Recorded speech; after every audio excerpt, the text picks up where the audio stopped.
Good evening. Welcome to my winter wonderland. I'm bringing you into the Lake household here for a bit of Christmas cheer. We've been quite serious lately on this channel. We've talked about some pretty serious issues. It's time to lighten things up a bit.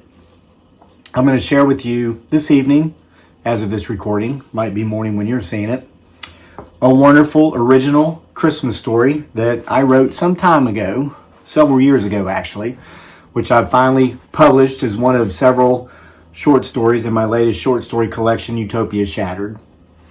It's a story called A Haunted Block of Wood. Now, most of these stories, all but one, are actually Christmas themed, but being that I am a creator of the macabre, there's some paranormal, supernatural type stuff in these stories. But before I get to that story, and it won't take up too much of your time, it's not a long one, I want to tell you the story about this tree you see behind me. Now, this is our beautiful Christmas tree. I supervise when these go up. I let my beautiful bride Dearly, aka Giggly Girl, and our son Daniel, put whatever they want anywhere.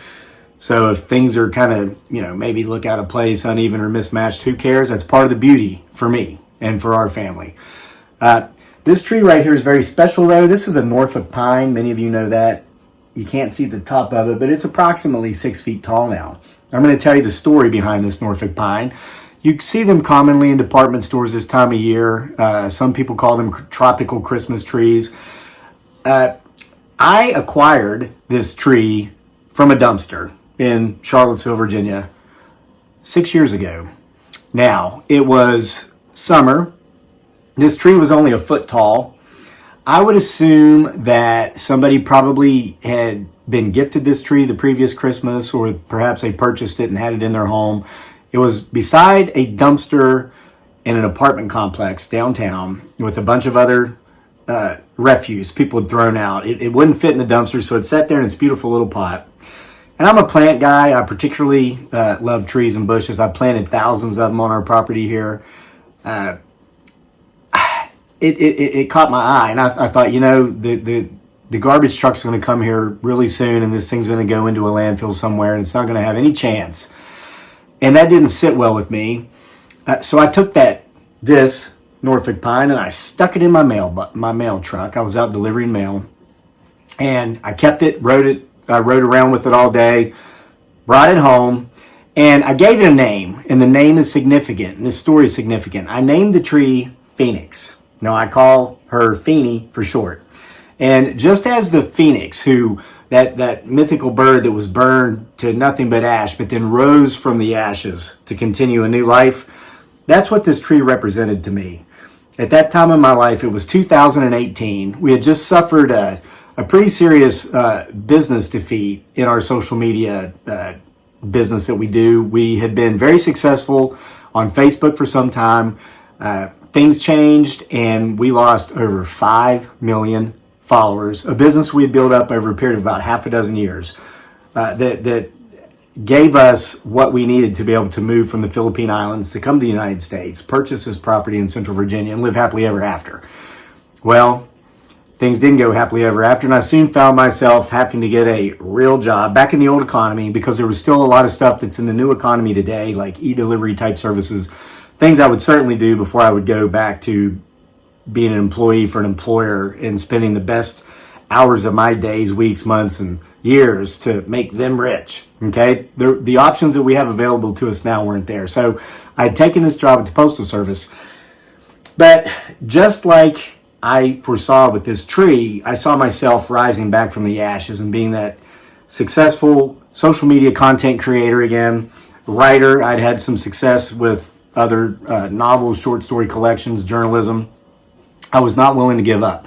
Now, while I was delivering mail 10 to 12 hours a day, at times 17 days straight without a day off, not even seeing my son for days, because I'd leave in the mornings to go to work, he was still asleep, and then when I'd get home at 10:30 at night, he was already in bed. It's trying times, but I needed to do it to take care of my family, make sure we didn't lose our home, we're able to stay where we were and live the life that we wanted to live. I saw myself coming back, and I said to this tree, I said, you and I are going to do this together. So that during that same period, I'd started this very YouTube channel, Homesteading Off the Grid. And I remember one of the gentlemen that trained me to be a mail carrier at the USPS. I told him about it one day while we were driving around the van, and he was showing me how to deliver packages, etc., which, by the way, did not involve casing out anybody's properties for 30 minutes and opening closed gates, ignoring no trespassing signs. I was never taught to do any of that, okay, because that's not how it's done. But he said to me one day, he says, "Hey, I checked out your YouTube channel yesterday. I subscribed." I said, "Yeah, is that right? Thank you." He says, "Yep." He says, "I'm your 72nd subscriber." So I had 72 subscribers at that point. I was going out in my fields early in the morning, making content for this channel, 2 or 3 videos a day. My wife dearly would upload it and publish it while I was out delivering mail. We were burning our candle at both ends because we don't give up. That's just who we are. We never quit the fight until that last bell's rang, and even then they've got to pull us off our opponents. That's just how we are. So we now have 325,000 subscribers. Shortly after I found this plant, I was able to leave the post office and get back into content creation full time. We reestablished ourselves on Facebook. We've got over 1 million followers on one particular page over there. And of course, the writing has gone gangbusters. So it all worked out. We did not remain ash. We came back like that bird, fiery flame. And this tree, and these things, FYI, do live for more than a century. There's one in a building down at the campus at the University of Virginia. I make a lot of these decorations, by the way. Made this one. It's a UVA ornament. That's got to be 30 feet high. They've got it in it. So it's wonderful. We put it outside in the summers, keep it inside in the winter. At Christmas, we decorate it with homemade decorations that I do make in my wood shop. And FYI, these are available from our Etsy store. There is a link in the description box below. I'm not a master craftsman, but I do my best with what I've got to work with. We've got some, there you got Homesteading Off the Grid. Looks like one of those, what people have often referred to as blanket monsters. Maybe it looks like a sleeping bag with some white stocking feet underneath and a slit for visibility in the top. That's just what people say in the comments, and I thought, well, shoot, why don't we, so just got all kinds of them.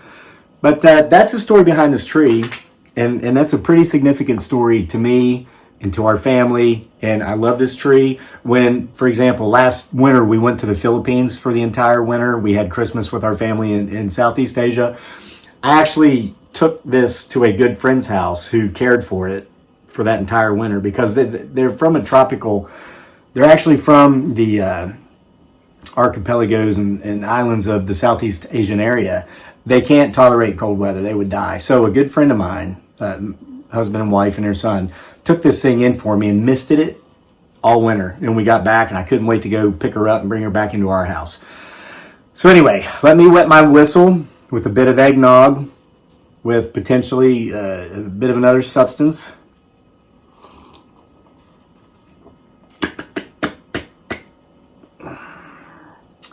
And now we'll get to the story. So Utopia Shattered and Other Stories is now available in print and or Kindle from Amazon. The link is also in the description box below.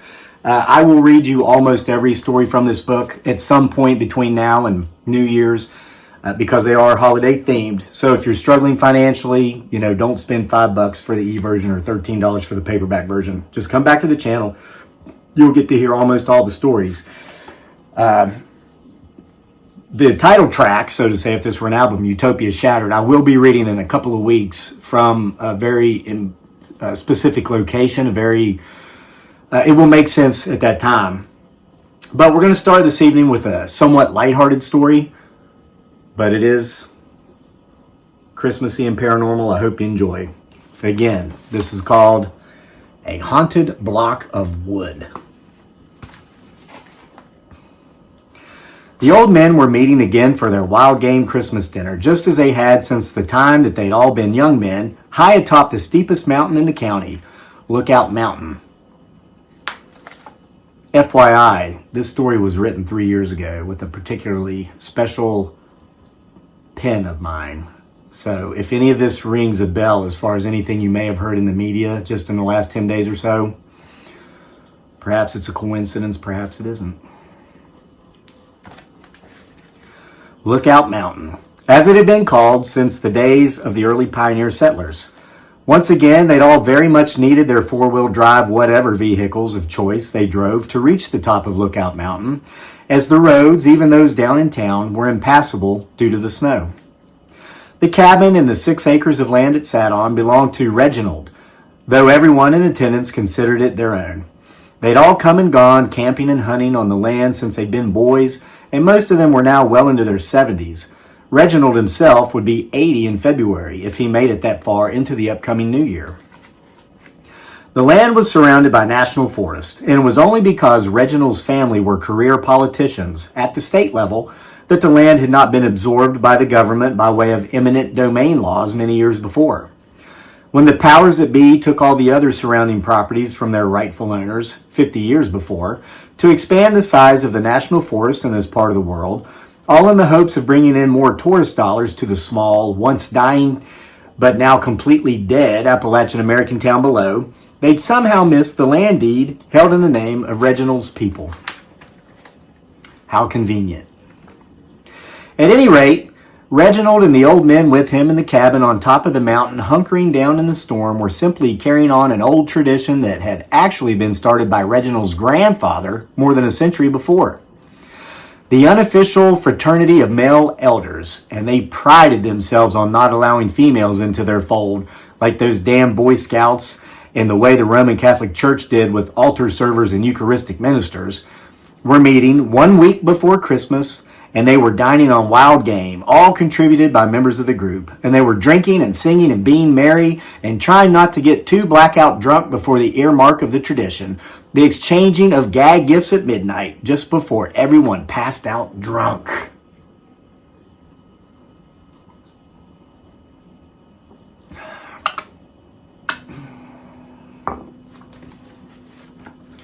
Always my favorite, Reginald said, digging in for seconds from the dish that held the roasted venison tenderloin, cooked medium rare. Larry's wife, though not allowed to attend the feast, of course, always prepared the most delicious venison roast. "When the hell is Scott and Roger getting here, by the way?" Reginald asked of Larry as Larry watched with pride the old man who'd been county commissioner for more than 30 years before retiring dig into his wife's delicacy. "Said they were bringing the snowmobile up again," Larry said, "like last year." "You'd have thought they'd outgrown that years ago," Richard said, pulling up to take a second helping of venison roast himself. Richard had been the superintendent of county schools for 30 years. He'd brought his famous buffalo-sauced rabbit legs to the party, and as always, they'd been the first dish to be entirely devoured. "Remember," Reginald said, "you don't stop playing because you get old. You get old because you stop playing. Them two ever stop bringing that snowmobile up the old Forest Service trail, and it'll be a sign of the end for all of us." Larry and the roughly half a dozen other men in attendance laughed, but it wasn't in humor. It was a nervous laugh, because being old and wise as they were, they knew there'd been truth in Reginald's words. "Meanwhile, elsewhere..." "Damn," Roger said loudly into Scott's ear, making sure to be heard over the snowmobile's engine and the whining wind. "This is worse than last year." "We'll make it," Scott screamed back. "Just don't fall off, you old bastard." "I hope so," Roger said. "They're expecting us here bear meat." Scott and Roger, two peculiar bachelors, as they were known by the locals who still used outdated terminology, were both retired conservation officers. They'd worked in separate offices an hour and a half apart from each other, but had been inseparable, except when separated by job duties, for more than half a century. They'd lived together since shortly after meeting while on the job, and though never questioned outright about the true extent of their relationship, everyone knew. Those were just questions one did not ask of professional men who suited up and showed up for work and lived life to the fullest and didn't flaunt their potentially alternative ways. They were simply referred to as peculiar and left the hell alone. Because of their contributing positions in the community and society in general, and because of the fact that they were genuinely all-around good guys, they were respected. Roger and Scott historically brought the bear meat to the wild game Christmas dinner party. They slow-cooked it, and if one were not made aware of what they were eating when they ate it, they would swear on their ancestors' grave of their choosing that they were eating prime rib from Ruth's Chris. "They'll get their ever-loving bear meat Scott yelled back over his shoulder again. You just hang on, he said. Yours is the only bear meat I'm concerned with. You dirty old flirt, you, Roger said, and then he squeezed Scott around the waist even tighter than he had been, thanking the God of his understanding for putting this wonderful man sitting in front of him, driving a snowmobile in his life all those years ago.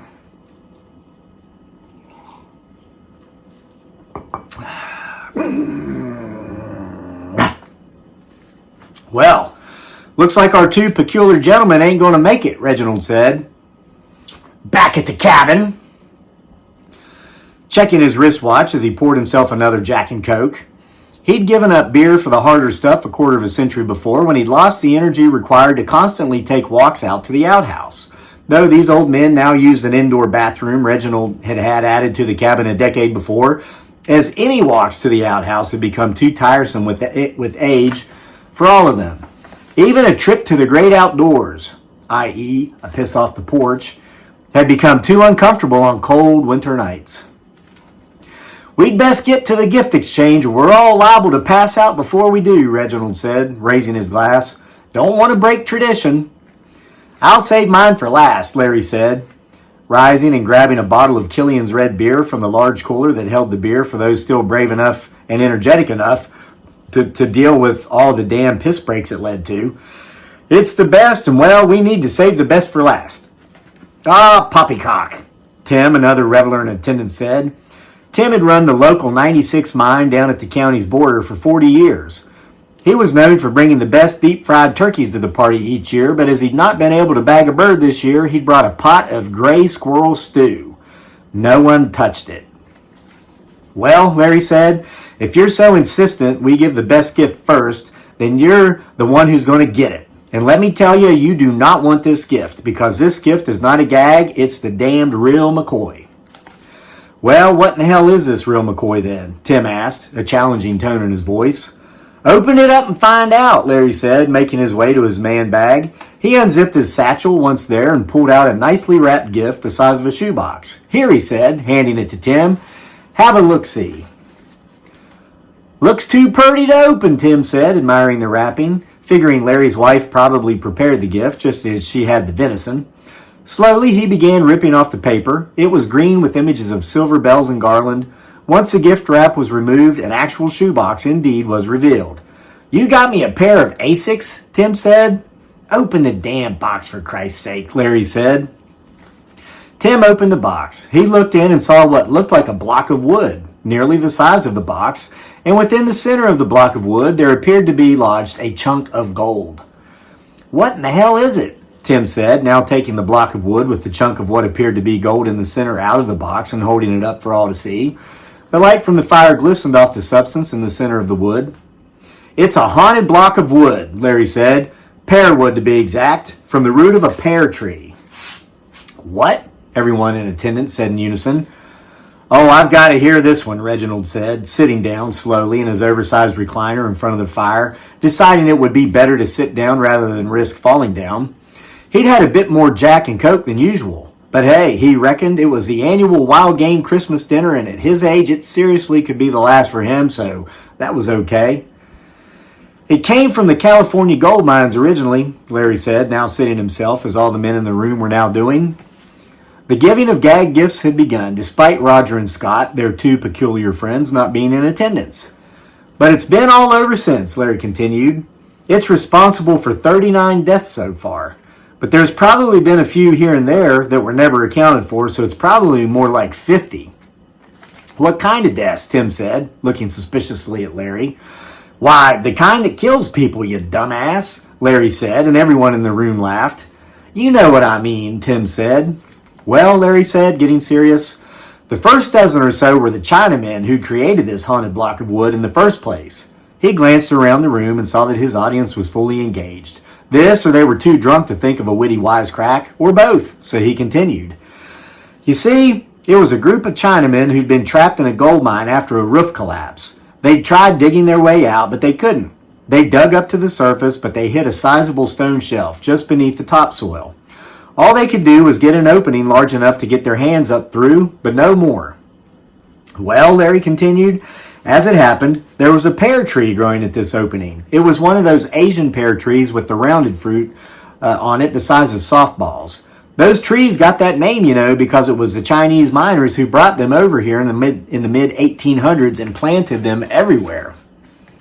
Anyway, he continued, they thought that was a good thing at first because they'd get plenty of oxygen and they now had a food source. But it didn't take long before they realized they weren't getting out because of that rock shelf, and they got sick of eating pears pretty quick.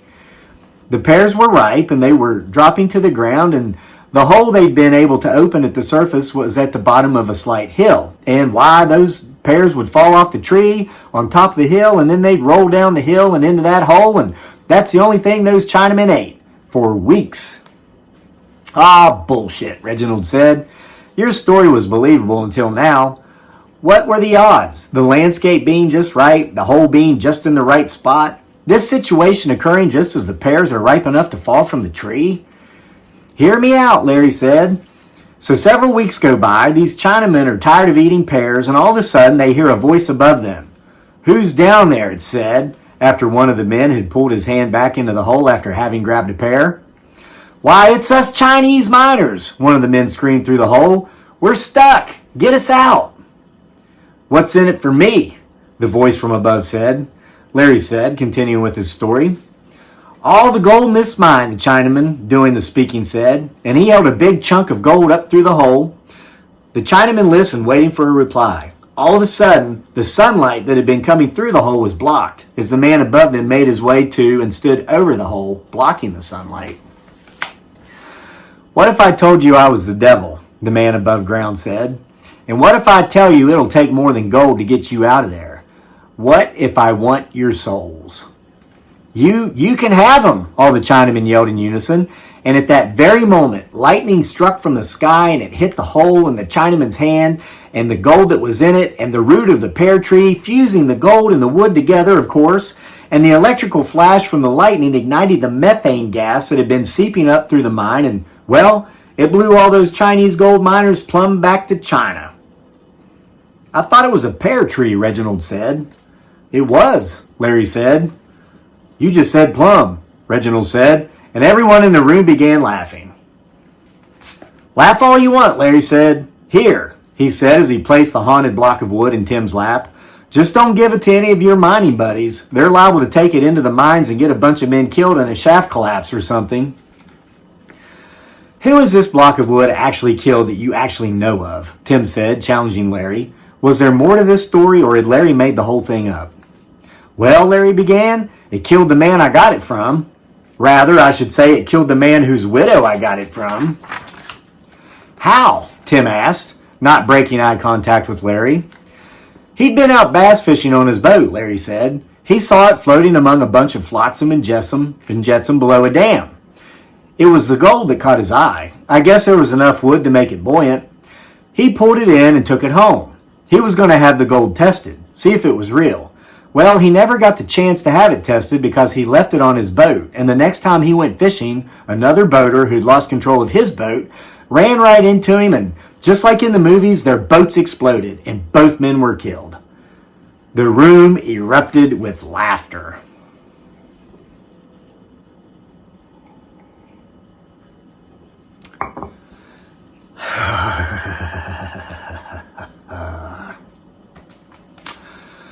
Oh my God, Tim said. How stupid do you think we are? How would you know any of that if the man were killed? And how did his widow get the block of wood back? His widow told me the story, Larry said, when I was looking at a bunch of stuff she had out during a yard sale. They'd given her what was left of the boat, and she'd salvaged what she could of the motor and a bunch of his fishing gear and, well, this haunted block of wood. No, you dumbass, Tim said. The part about the Chinese miners. How in the hell would the widow woman know about that if her husband had found the block floating while he'd been fishing? Shh, Reginald said, before Larry could answer in his own defense. Y'all hear that? Everyone stopped talking and listened. Aside from the fire crackling in the fireplace, they could hear what sounded like the humming of an engine. Is that them? Larry said. Is that who? Tim asked. Scott and Roger, Larry said, turning to face him. I ain't letting you off that easy, Tim said. There ain't no way you could have known about the Chinaman based on what you told us. There is no way in hell this block of wood is haunted, and I don't even think this is gold, he said, tapping the shiny metal in the center of the block of wood with the bottom of his drink glass. Matter of fact, he said, rising and making his way towards the fire, I think it ain't but pyrite. Fool's gold. And I aim to prove it. With that, Tim threw the potentially haunted block of wood into the fire in the fireplace. What are you doing? Larry said, rising to his feet and making his way quickly toward the fire, at least as quickly as a man of his age and at his level of intoxication could.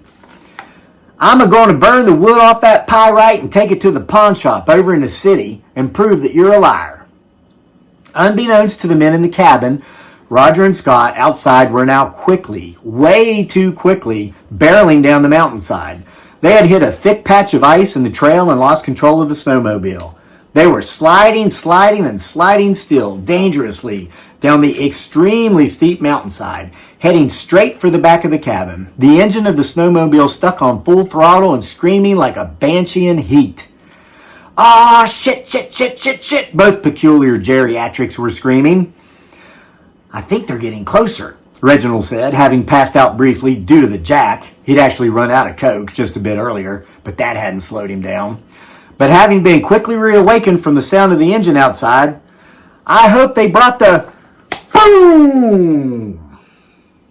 Roger and Scott, and of course their snowmobile, slammed into the back of the cabin, hitting the huge propane tank that Reginald had installed a decade before, around the same time he'd had the indoor plumbing put in for the bathroom, as heading outside for more firewood on a cold winter's night had also become too cumbersome for him at his age. He'd used the propane for heating and cooking, but on this fateful night, the snowmobile, driven by his peculiar friends, pushed the propane tank through the rear wall of the cabin on impact and into the fireplace on the other side.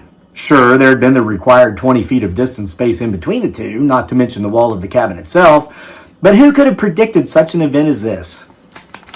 And the combination of the propane tank and the raging fire in the fireplace created an explosion made for the movies. And this would be the last time there would be a meeting of old men to hold their annual wild game Christmas dinner a week before Christmas high atop Lookout Mountain in the old cabin that had stood since shortly after the days of the arrival of the first pioneers. For now, that cabin and the old men who'd recently inhabited it were no more. The end. So I hope you enjoyed that little haunted Christmas tale. Again, it's one of several stories, original content created by me, copyright material published and now available in both print and Kindle on Amazon. The link is in the description box below. I want to thank you for spending some time with me. Again, welcome into our family's winter wonderland.